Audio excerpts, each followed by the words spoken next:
मेरे प्रिय प्रधानमंत्री श्री नरेंद्र मोदी जी, नमस्कार लद्दाख के पहाड़ों से। यूँ तो मैं समय समय पर आपसे लद्दाख की मन की बात सुनाने के लिए आता रहा हूँ। पहला मैंने आज से 4 साल पहले आपसे गुहार लगाई थी कि लद्दाख के संवेदनशील पर्वतीय पर्यावरण को और यहाँ की जनजातीय संस्कृति को संरक्षण दिए जाएं, और आपने वादे भी किए अलग अलग मंचों से। और आज 4 साल बीत गए, गाड़ी वहीं की वहीं है। लोग बेबस और रोष में आ रहे हैं। आज जो लेह में सम्मेलन हुआ, आंदोलन हुआ 3 फरवरी को, ये अपने आप में बहुत ही अनोखा था। आज लेह शहर के ऐतिहासिक पोलो ग्राउंड में लगभग 20,000 लोग जुड़े। पूरे लद्दाख से सैकड़ों किलोमीटर से दिन दिन यात्रा करके वे आए इस कड़कती ठंड में, जब बाहर -15 -20 की ठंड है। ये जो संख्या मैंने बताई, ये बहुत अनोखा है छोटे से प्रदेश लद्दाख के लिए, जहां की जनसंख्या ही 2-3 लाख है। अगर यही अनुपात देखें जो कि लेह का 20% जनसंख्या थी, वो दिल्ली में देखा जाए तो ये लगभग 60 लाख लोगों के दिल्ली में जमा होने के बराबर था। और यहाँ से लोगों ने मिलकर गुहार लगाई कि आप इस पर फिर दोबारा ध्यान दें। मैंने भी आज इस आंदोलन में आपको संबोधित किया कुछ इस तरह। भारत माता की, भारत माता की, भारत माता की।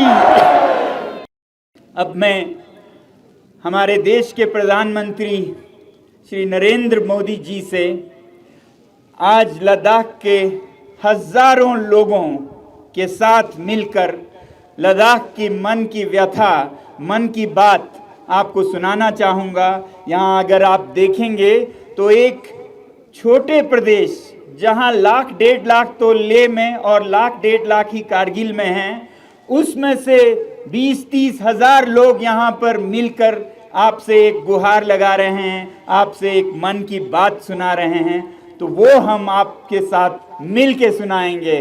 सबसे पहले तो लद्दाख के लोग आपके बहुत बहुत आभारी हैं और रहेंगे कि आपकी सरकार ने आज से 4 साल पहले लद्दाख की सालों दशकों पुरानी मांग पूरी की। उसका हम बहुत बहुत धन्यवाद करते हैं और करते रहेंगे।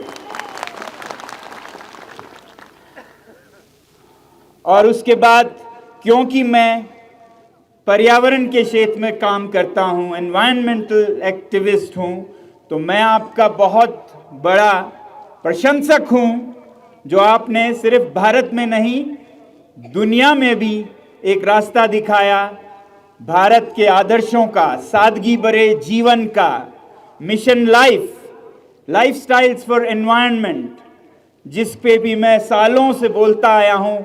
आपने इसे दुनिया तक पहुँचाया कि जब तक देश के, दुनिया के लोग सादा जीवन नहीं बिताएंगे, ये जो दुनिया का पर्यावरण है वो उसे सह नहीं पाएगा। इसके हम सब आभारी हैं। हम आपका अभिनंदन करते हैं इस बात के लिए। और हम इसके भी आभारी हैं कि जब आपने लद्दाख को यूटी घोषित किया, तो इस पर्वतीय प्रदेश, इस संवेदनशील पर्वतीय प्रदेश के संरक्षण के लिए जब 370 नहीं रहा, तो आपने लद्दाख के लोगों को भरोसा दिलाया। आपके सरकार के मंत्रियों ने, नेताओं ने यहाँ आकर दिल्ली से बार बार हमें आश्वासन दिया कि लद्दाख को भारतीय संविधान के अनुच्छेद 244 के 6वें शेड्यूल में संरक्षित किया जाएगा। ये भारत के नेशनल कमीशन फॉर SC/ST के मिनट्स में छपे हुए हैं। ये आश्वासन यहाँ पोलो ग्राउंड से दिया गया। ये आश्वासन ट्राइबल जनजातीय मंत्री से न्याय के लॉ मिनिस्ट्री से, होम मिनिस्ट्री से, हर तरफ से हमें ये आश्वासन मिला। और फिर उसके बाद आपके सरकार ने, आपके पार्टी ने एक बार नहीं 2 बार हमें ये आश्वासन इलेक्शंस में, चुनाव में इस तरह के मैनिफेस्टो, घोषणा पत्र के जरिए भी दिया। ये मैं आपको फिर याद दिलाना चाहूंगा और धन्यवाद करना चाहूंगा लद्दाख के इन तमाम लोगों की तरफ से। आपने संसदीय चुनाव में नंबर 1, नंबर 2, नंबर 3 पर रखा है declaration of Ladakh under 6 schedule of Indian constitution, tribal area declaration. ये पार्लियामेंट्री इलेक्शन में आश्वासन दिया गया था 2019 में।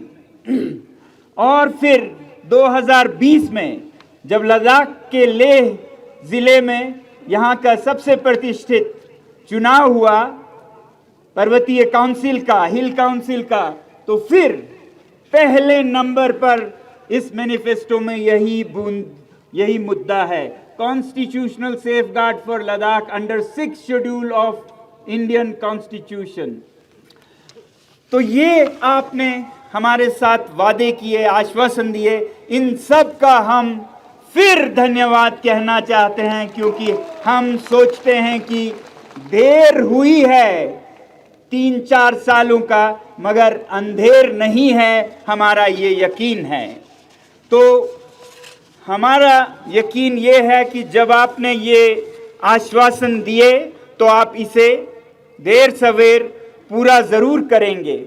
मगर दुख के साथ ये कहना पड़ रहा है कि इन घोषणाओं के बाद एक सन्नाटा सा छा गया कुछ महीनों के लिए, फिर 1 साल के लिए, फिर नकारात्मक संकेत मिलने लगे कि ये नहीं मिलने वाला है।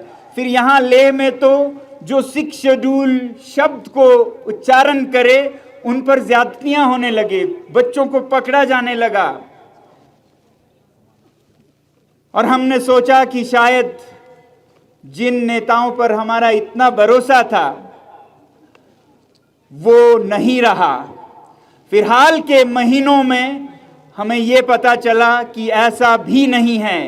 केंद्र सरकार में केंद्र के नेता, मंत्री, गृह मंत्री सब लद्दाख के हितैषी हैं, भला चाहते हैं, देना चाहते हैं। हमें फिर ये पर्दा जो हमारे बीच में केंद्र के साथ आ गया था, वो पर्दा फाश होते हुए नजर आया और पता ये चलने लगा कि कुछ औद्योगिक गुट, इंडस्ट्रियल लॉबीज जैसे माइनिंग, खनन, जिनको लद्दाख के ये वादियों में, पहाड़ों में, पर्वतों में पैसा दिखता है, जो कल की नहीं सोचते, आज की लूट मचाने में लगे हैं। हिमाचल में, उत्तरांचल में, पूरे हिमालय में, जिसका खामियाजा यहाँ के लोग हिमालय में भुगत रहे हैं। आप देख रहे हैं हिमाचल प्रदेश में क्या हो रहा है। ये अंधाधुंध विकास के नाम पर जो उद्योग का तांता लगा हुआ है, यही आप उत्तराखंड में देख रहे हैं। अब लद्दाख के दरवाजे पे दस्तक देने जैसे ही यूटी घोषणा हुई तो ऐसे घरानों ने, ऐसे गुटों ने, लॉबीज ने यहाँ अपना सर्वेक्षण करना शुरू किया। और हमारे जो नेता हमारी आवाज़ को ले जाने के लिए चुने गए थे लद्दाख से, वो हमसे ज़्यादा उनके असर में आए और उनके साथ मिलकर वो लद्दाख को बेचने लगे, खरीद फरोख्त करने लगे। और वो आप तक ये संदेश देने लगे कि ये संरक्षण यहाँ किसी को नहीं चाहिए। ये संरक्षण, ये 6 शेड्यूल, ये 2-4 लोगों की, कुछ पॉलिटिकल पार्टीज, कुछ ऑपोजिशन की मांग है, इस पे आप ध्यान नहीं दीजिएगा, ये रखिएगा। क्योंकि उन्हें पता था कि अगर लद्दाख पर 6 शेड्यूल आ जाए तो फिर ये उद्योग मनमानी नहीं कर पाएंगे, खिलवाड़ नहीं कर पाएंगे, तोड़ मरोड़ जो पर्वतों का हुआ है हर जगह, वो सब यहाँ नहीं हो पाएगा। लद्दाख बचा रहेगा। और वो ये नहीं चाहते थे, तो ये गलत संकेत देने लगे।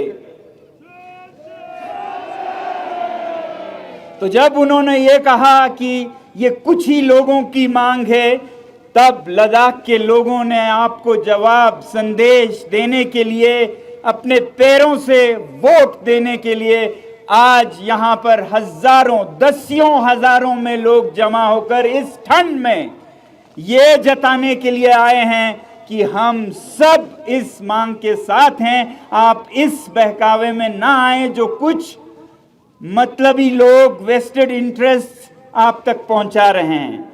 हमें उम्मीद है कि आप इनकी आवाज सुनेंगे। 6 शेड्यूल, 6 शेड्यूल, 6 शेड्यूल। भारत माता की, भारत माता की, भारत माता की। तो ये जो मसला है लद्दाख के संरक्षण का, अब ये सिर्फ संरक्षण की, पर्यावरण की भी बात नहीं रही, अब ये एक सच्चाई की लड़ाई भी बन गई है। भारत में हर चीज पर्याप्त है, बहुत है, किसी चीज की कमी नहीं है। कोयला है, तेल है, लोहा है, हर चीज है, मगर आज जो सबसे कम पड़ रहा है वो है भरोसा, ट्रस्ट। भरोसे की कमी, डेफिसिट ऑफ ट्रस्ट भारत बहुत बड़े स्तर पर दो चार है इससे। और ऐसे में ये एक बहुत बड़ा उदाहरण बनेगा आपके तरफ से कि जो वादा किया है वो निभाना पड़ेगा। जो निभाएंगे नहीं वो वादा करेंगे नहीं, ऐसी हमारी उम्मीद है ऐसे सरकार से, ऐसे नेताओं से जो कि ईमान के नाम पर ही सत्ता में आए। आपको याद है कि 2011, 12, 13 के इंडिया अगेंस्ट करप्शन में भारतीय जनता ने कितने जोर शोर से भारत में फिर से सच्चाई को वापस लाने की आवाज उठाई, और उसके ठीक बाद भारतीय जनता पार्टी सत्ता में आई, क्योंकि लोगों को ये भरोसा था कि अब साफ होगा हर चीज। मगर आज बदकिस्मती से देख कहना पड़ रहा है कि आज हर तरफ करप्शन फिर से सर उठा रहा है देश में और यहाँ लद्दाख में भी। आपको मालूम हो या ना हो, पिछले 3-4 सालों में यूटी लद्दाख में करप्शन हद के स्तर पर होने लगा था। जम्मू कश्मीर में हम मानते थे कि वो सबसे करप्ट राज्य है, लद्दाख में बहुत बड़े स्तर पर होने लगा। कुछ कदम भी उठाए गए, कुछ अदल बदल भी हुए, मगर हमें नहीं लगता है कि सफाई अभी भी है। अगर आप देखें पिछले 3-4 सालों का खनन करें कागजों को, तो बहुत बरमान मिलेंगे आपको करप्शन के। मैं खुद आपको कई ऐसे मिसालें और सबूतें दे सकता हूं। तो ये हाल है लद्दाख का, और ऐसा ही हाल देश में भी लग रहा है। आप बहुत कोशिश कर रहे हैं मगर हालात बहुत अच्छे नहीं हैं। ऐसे में बहुत ज़रूरी है कि देश को भरोसा हो कि हमारी सरकार, हमारे नेता भरोसे पर खरा उतरेंगे। तो हम लद्दाख से ये गुहार करते हैं कि सबसे पहले तो ये जो इलेक्शन के मैनिफेस्टो हैं उन पर अमल करके आप देश को बताएं कि इलेक्शंस गुड्डा गुड्डी का खेल नहीं है, बच्चों का खेल नहीं है। इसमें जो वचन दिए जाते हैं उन्हें पूरा किया जाता है, और लद्दाख की जनता इसी उम्मीद पर आज यहाँ आई है कि आप ऐसा ज़रूर करेंगे। हमें बताया गया कि 19 फरवरी को टॉक्स होंगे दिल्ली में। हमें बहुत उम्मीद है कि इस टॉक्स में आप ये साबित करेंगे कि आप वादे पर खरे उतरेंगे और पक्के इरादे से हैं, जैसा हमें आश्वासन दिया गया है। और हम कोई ऐसा चीज नहीं मांग रहे हैं कि जो भारत में संभव नहीं है। हम चांद, हम सितारे नहीं मांग रहे हैं, हम तो भारतीय संविधान के एक अनुच्छेद जिसका हमसे वादा किया था उसी का अमल मांग रहे हैं। और ये अमल कोई ऐसा नहीं है, कभी कभी कुछ लोग ऐसे प्रदर्शित करते हैं कि ये बाहर के लोगों को रोकने का है, ये लद्दाख बाहर, ऐसा नहीं है। मैं आपको बताना चाहूँगा कि ये संरक्षण लद्दाख में जो भी संवेदनशील जगह हैं या संस्कृतियां हैं या जनजातियां हैं उनको बचाने का काम करेगा। अब लद्दाख में जैसे पांगोंग झील है, सोमोरिरी झील है, बहुत ही संवेदनशील है, फ्रेजाइल इकोसिस्टम है, वहाँ के लोगों की संस्कृति बहुत ही फ्रेजाइल है। उसे बचाना होगा सिर्फ दिल्ली और लखनऊ के लोगों से नहीं, लेह के लोगों से भी। और हम चाहते हैं कि ऐसे फ्रेजाइल इकोसिस्टम्स को लद्दाख के लोगों से भी बचाएं, और ऐसा प्रावधान देता है 6th शेड्यूल। तो 6th शेड्यूल किसी बाहर अंदर की बात नहीं है।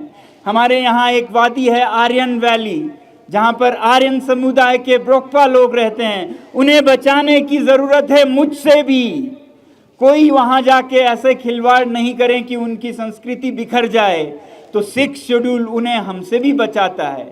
और ज़रूरी नहीं है कि हर चीज़ में अंदर बाहर करें, हो सकता है ऐसे स्ट्रेचेस हों जहाँ पर हर कोई देश से बल्कि दुनिया से आके भी उद्योग लगाए, ऐसे डिमार्केटेड एरियाज़ में, मगर जो संवेदनशील पहाड़ हैं उन्हें बचाया जाए। तो ये कोई इस जाति उस जाति, बाहर के अंदर के, इनकी बात नहीं है। ये एक इकोसिस्टम को, एक संवेदनशील संस्कृति को बचाने की बात है।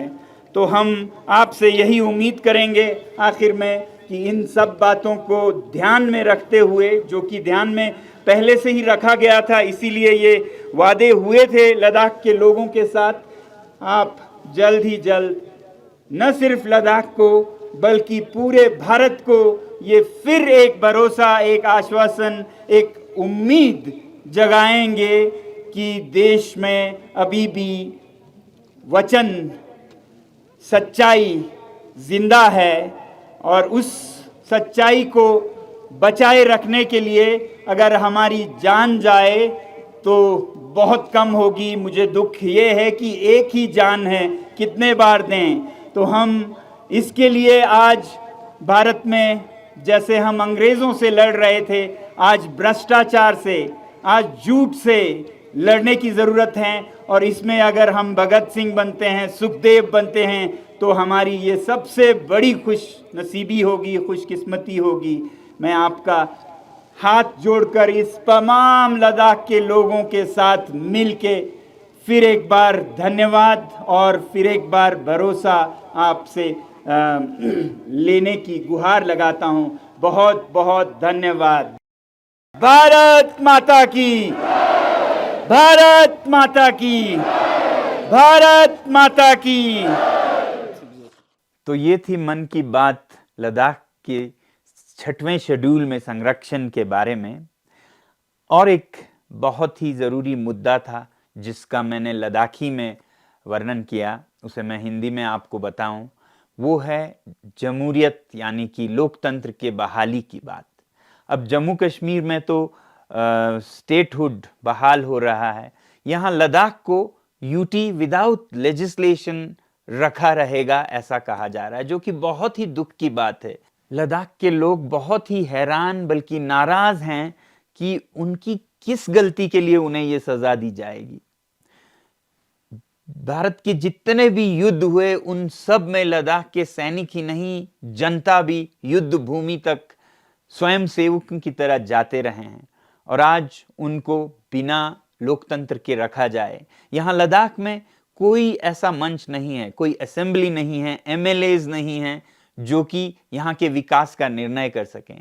एक लेफ्टिनेंट गवर्नर पूरा निर्णय खुद से करते हैं, जो कि यहाँ के होते भी नहीं हैं, उन्हें लद्दाख का नहीं मालूम होता है और 3-4 साल बैठ के चले जाते हैं। जो उनकी गलतियां हों उसका खामियाजा यहाँ के स्थानीय जनता को भुगतना पड़ता है। तो ऐसा भारत में लगभग कहीं नहीं है कि लोगों की कोई मंशा रखने का मंच ही ना हो। तो हमें उम्मीद है कि इस मांग को भी आप पूरा करेंगे और लद्दाख को या तो स्टेटहुड या यूटी विद लेजिस्लेशन आप जम्मू कश्मीर की तरह ही जल्द घोषित करेंगे। इन्हीं मांगों के लिए आज के दिन से फरवरी 3 से यहाँ बहुत से लोग अनशन पर बैठने वाले थे, जिनमें मैं 21 दिन के अनशन पर बैठने वाला था, मगर हमें बताया गया कि सरकार से, गृह मंत्रालय से 19 फरवरी को बातचीत के लिए हमारे नेताओं को बुलाया गया है। मगर अगर पिछले बातचीत देखें तो उनमें कोई प्रगति नहीं हुई, सारे बातचीत विफल ही रहे अभी तक। तो उम्मीद हम अब भी करते हैं कि 19 को कुछ नए नतीजे निकलें, नहीं तो आज लद्दाख के जो सबसे वरिष्ठ, सबसे सम्मानित नेता हैं, लद्दाख के राष्ट्रपिता थुप्स्तान छेवांग जी, उन्होंने इस मंच से ये घोषणा की कि अगर 19 के बाद विफल रहा तो वो खुद आमरण अनशन पे रहेंगे।